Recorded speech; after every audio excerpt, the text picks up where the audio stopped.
দুপুরে খাবার ভাগ চলছে, সবাই দোয়া করবেন আল্লাহ পাক যেন প্রবাসের মাটিতে শরীরটা সুস্থ রাখে। প্রবাস যে কি কষ্ট এটা কাউকে বোঝানো যাবে না,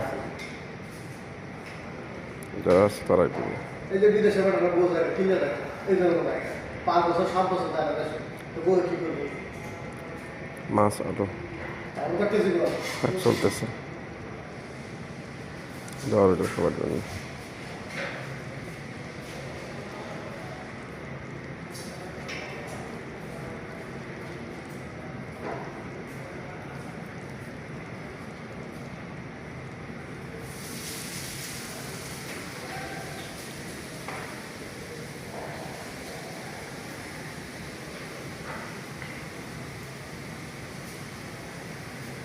নিরন্তর বিদেশ